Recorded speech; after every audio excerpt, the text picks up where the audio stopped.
Do you know one of the students of my mentorship program cleared prelims in matter of 2.5 months, and basics were basically clear, but the strategy part and execution part was done. I want to share the same strategy with all my students who are targeting UPSC prelims examination 2026. And one area which I feel is very difficult is the ancient history, because ancient history seems like a vast syllabus, a lot of topics. It has multiple linking, mapping with different art and culture and other areas, and it is very data driven. Technical words are very high, and that is where students feel overwhelming. Okay, too much material in the market, because there are a lot of books in the market, there are guides in the market, there are value addition notes in the market, and students tend to feel that I have to do all of them. And third is, of course, the information overload which is coming from various sources. Now the next 10-15 minutes will take most of the issues, and if you just follow this pinpoint strategy, it will take things to next level. Before going ahead, I want you to like the video, subscribe to the channel, and come to my inner circle session every Wednesday at 8 p.m. And you can see, because the apart from strategy, we'll go to the execution mode. So let's understand that ancient history. So if you look at the prelims trend of the last few years, remember, you can't predict everything, but based on the pattern of last few years, you can actually know where UPSC is heading. So UPSC is not asking a superficial shallow questions. They are going into depth, they're going into the concept, clarity, strategic terms. For example, from political history, they have moved to socioeconomic issues. They are moving towards the map based question, the physical geography. They're asking questions which are interlinked at multiple levels. They are asking comparison of two eras, for example, pre-Vedic and Vedic eras. And that is where you have to have a very good understanding of how history has evolved as a subject rather than information. So don't worry about the fact information. Rote memorization is something that you have to avoid entirely. And what you need to do is that you have to focus on the chronological logic, how the history has evolved. Second is the socioeconomic themes, and you have to focus on very precise, because it is very data driven also. So more about today, UPSC is asking about administrative terms, philosophical nuances of, let's say, Buddhism, Jainism, and geographical mapping of ancient site. So this is where it is important that you understand that history is going at different level, and especially ancient history. Now see this infographic, you'll understand this better. Now in this infographic, if you see, the last few years consistently UPSC has asked questions from ancient history, and since it consists of art and culture also, so some years आपने question ज़्यादा भी देख रहे हो. For example, 9 questions came in 2020, though normally in 5 questions, 5 or 6 questions can be understood, but a lot of questions are interlinked. Okay, so that way, if you add art and culture, the questions have gone up. But broadly, you can say average every year 3 to 4 questions minimum is being asked from ancient history. And if you just go very strategic and follow very limited sources, go in deep of that, I think in that 4-5 question you can solve 2-3 at max 2. But that's the objective. You have to clear the prelims. You don't have to solve all the questions. So if the 5 questions are coming in, let's say in history 20 questions are coming, can you score 11, 12? Can you attempt 14, 15? I don't have to attempt all of them, but I have to focus on accuracy and reach that magical number of 100 marks in total. Okay, so these are the probability topics I have also listed. आप इसमें देख सकते हैं Indus Valley Civilization. What kind of questions are being asked? For example, instead of asking political question, they're asking about new sites, town planning, trade network. You can see here. Okay, there, what is being asked. The focus would be on less known sites, water management system. Similarly, in Vedic era, they are more concerned about you know Vedic literature, Shruti, Smriti, social structure, polity, rise of republic, Gana, Sangha. Similarly, in Jainism, Buddhism, the golden topic, the most important topic of prelims. If you don't know anything, you can just follow this topic. 1 or 2 questions will come from here. So philosophical doctrines, then sects, Buddhist council, patronage, literature. Okay, all those things can be asked. Also, I have here I've listed what other maybe prediction terms that where question can be asked. Now, how do you predict the paper? Very difficult to say that. But exactly what we do, that we try to understand the trend, and based on that we make a list of topics and we follow more on that. So remember, in preparation also 80-20 rule will apply. There are 20-25% topic where maximum question will be asked. So this rule will apply in ancient history also, and that is where it is important. Now students, अगर आपको लगता है that there is too much of information, what you need to do is that you have to be very precise in terms of sources. I would say just follow 2 NCERT, old NCERT, R.S. Sharma, Ram Charan Sharma as a primary book, as a base. Then the new NCERT, Themes in Indian History 1 as a value addition. And if you don't have any time, follow 30 years of PYQs. You follow 30 years of PYQs, and that is going to address all you need. Don't do anything. So average, let's say 30 year of PYQs. So if let's say average 3 questions are coming, so maybe 100, 150 questions you have. And then of course the test that you are giving, do it. Maybe 1 or 2 tests on ancient history, cover it. And current affair that you're doing, based on that you can identify that these topics can be asked. Don't go beyond this. This is going to address that. Here also in 30 years of PYQ, will identify the topics which are high priority areas, and you can focus more on them. Okay, so that is where it is important that which questions have come from which year. And I, for your clarity, what I have done, that in NCERT, which chapters have to be read, which are the key concept of that chapters, themes, and which are the PYQs that have come from there. We also have to know that which kind of PYQs have come from all these areas. So very easily you can also, so when you're going for topic, you know that this kind of question is being asked. So what do you do? That don't do random study. When you are studying ancient history, if your basics have been clear, you have read it, then you can interlink with these NCERT, follow the new as a old as a base, old ko base banaiye, and then link with the new one, and that is how you can see that. Remember, there are a lot of people telling a lot of things, and when you take feed from multiple sources, you get confused. So I would advise that surrender to one person whom you feel that is a more credible person. And my own experience, I have 14 years of experience in mentoring, and my students have consistently cleared prelims, mains, or they have multiple students have got the top ranks, already rank 4, 5, and other students. Now, what I have found a pattern in these people, that these people are very target oriented, very precise approach they follow, and laser focus inputs are given from my side, and they execute that. So this is what I'm trying to tell you, that don't try to study everything under the sun. Try to be very strategic, understand, and that is how things can be there. For example, if I say, so what are the major areas of prehistory and industrial civilization? These are major areas. Then the changing trend, where the questions are being asked. As I mentioned, that UPSC in the ancient history is asking questions more on the political geography. Very important. Socioeconomic terms, cultural synthesis. That means you know what kind of question can be asked. And the best way is to go to PYQs, and just don't follow PYQs. Try to come to the book, interlink it, find where that input is given, and then try to map in your mental understanding that what next set of question can be asked. So when you are randomly studying things, it will not happen.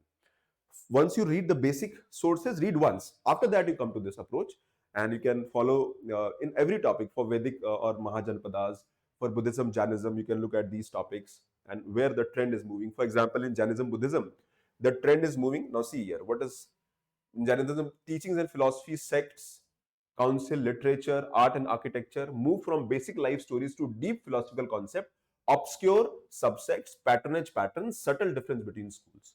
So various schools of thought, they might ask that. Okay, so when you know what kind of questions can be asked for the exam, your understanding is much deeper. And this will apply for all this. I'm going to share this document in my in the Edge Learning Hub community. So if you want to know this document, just in the description you can have the link for the WhatsApp group, the community, and there you can go and see this video and also get the PDF. Okay.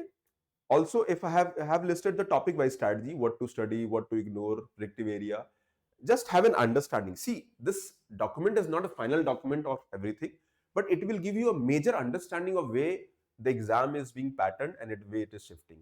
Okay. For example, if I say what is the very predictive, very high probability topic for Prelims 126.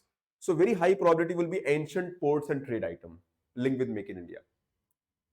Recently, a lot of things are done. Buddhist philosophy, concept of sunyata and anatta, ancient Sanskrit scholars and their specific patterns, megalithic burial sites in South India. Now, South India is again very important. Sangam literature, the new areas, evolution of temple architecture. Okay, Panch Yatna style rock cut versus structural, base Nagar pillar, Ahole and Junagadh. Moderate probability, foreign travelers. Is pe question pehle aate the, now the question would be there. Ancient scientific inventions. Okay, common mistake, now very important. What are the common mistakes made by the students? The first common mistake, they focus on data, information, date. Don't worry about the date. UPSC will not ask about date, but they will ask you about the trend, chronology, how it has evolved. So you have to have a mapping of that. Skipping South India, Sangam Age and Satvanas cannot be skipped. You have to study them. Very important. Then, and if you feel that, because you know what happens during coachings and the teachers, they follow the outline. You have to go and read the books maybe 2-3 times to get an understanding of that. So in this also I have made a predictive area where UPSC can ask questions for prelims, and you can go through that list. As I mentioned, this, I'm just putting a disclaimer that this is based on the understanding of the last few years. This list has been created. I'm not saying that these topics are going to come. I'm just saying that there are chances of these topics are going to come based on the predictive pattern of the last few years.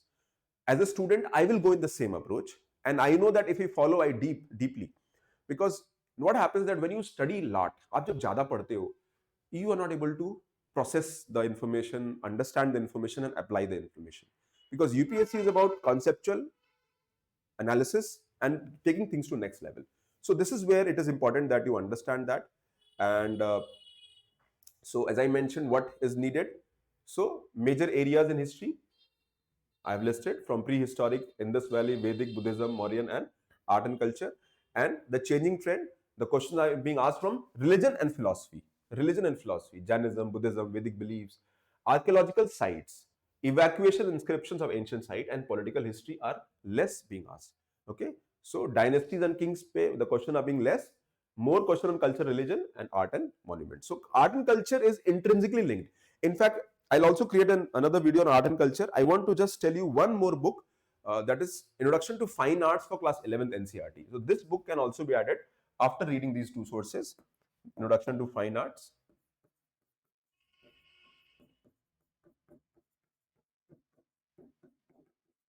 Class 11th NCERT. Because if you follow multiple book, it is your choice. I'm not denying that. The question is that do you have time? So this book has to be interlinked selectively, and the shift is from dynastic to cultural factors, more statement, inference-based question, applied questions. So you have to go deep in what you're studying. Just don't read history, understand history, and history is a very interesting subject if we read it properly. Growing emphasis on archaeology and text. Okay, also high probability area, Jainism, Buddhism, very high probability always. Again, you might come, but every year you get one or two questions. Key archaeological site, ancient text, which are there. Then this is very high probability. High probability in the IVC, Indus Valley Civilization, Ashoka, Maurya polity, Gupta era, science and technology. Moderate, the other ones will have moderate philosophy. So it is very important that as a student of UPSC, you understand that you can't study anything and everything. You have to make a list of probability topics, do the reverse engineering, and let me take the major burden of that. I'm going to help you in that process. And I want to just re-emphasize one more thing. History, as a student, look strategically. So what history will also require, history is not fact anymore. It is based on conceptual clarity of the topics or the issues that you've read. Second is administrative terms, very important. UPSC has been, these are favorite areas. Okay, I will also provide the list of the items. Art and culture interlinkages. So you can link with that. Mapping question are being asked.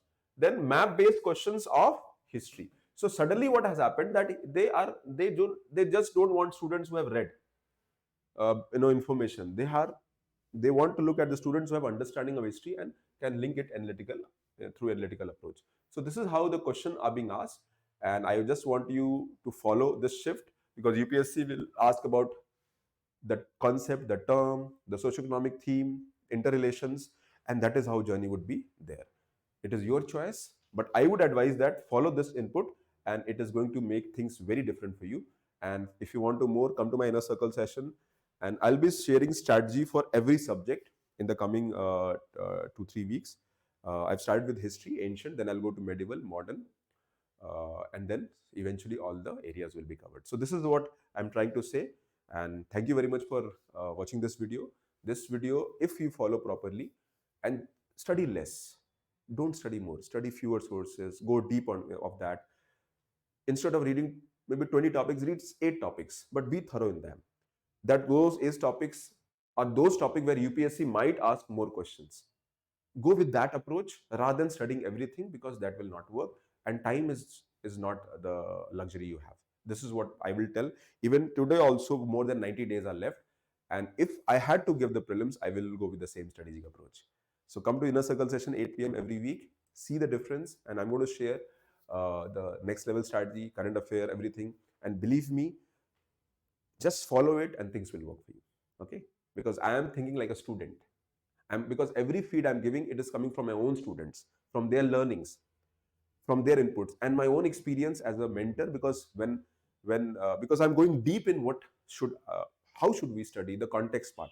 Because books, material, everything is available. You know what book to study, material is there. You just need a very precise clarity in terms of how to approach the subject, how to follow it, and how to execute it. But you can do it if you are very thorough in their approach. Don't roam around from multiple books, a handbook, or material. I'm not saying they're not good, but ask yourself, is it relevant for you? And take the journey to next level. Let's see you in the prelims examination, the final list, when the result will come and you're there. Because if you think you're there, you are there already. Okay, take care. God bless you. Bye.